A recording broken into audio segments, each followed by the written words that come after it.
I'd like to talk to you a little bit about expectations as it relates to network marketing. It's an interesting topic. We've all heard you can't get rich quick. But you know what? There'll probably be some personal development mentor who says, well, if you believe that, then it's true. Who says you can't get rich? And I just want to just talk, without any personal development rhetoric in it. Let's just talk about expectations.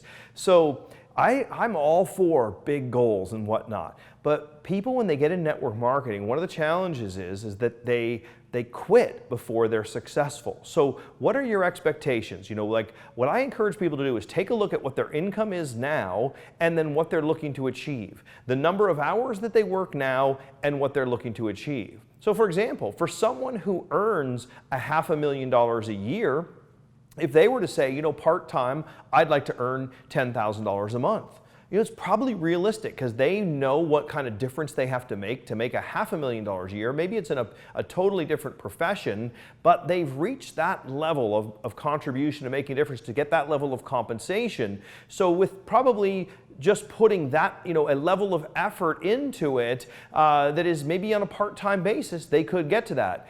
Contrast that with the person who's never made more than $5,000 a month. They come in and say, yeah, I want to make $10,000 a month.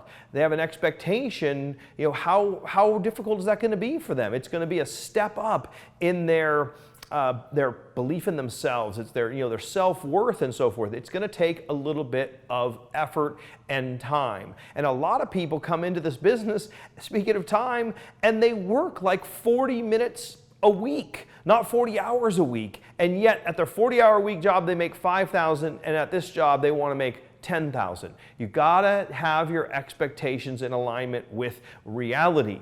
Now again, I know you've probably been to a seminar where they say, reality is something you make up in your mind and so forth.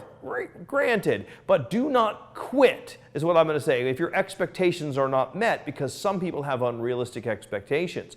All I know is this: if I had quit in my first 6 months because I hadn't made it to $10,000 a month, I'd be in a world of hurt. I would probably still be working at a 9-to-5 job now, which was complete and utter torture for me. But I stuck it out until I got momentum, until I figured it out, and then I just started layering effort on top of effort on top of effort and made it work. So don't expect to make a fortune by working 40 minutes a week. That's more than you're making working 40 hours a week. I know that probably sounds very simple, but keep track of the amount of time and effort and energy you put in comparison to what you have earned in the past, and don't be unrealistic, because that causes people to quit. And you can only fail if you quit.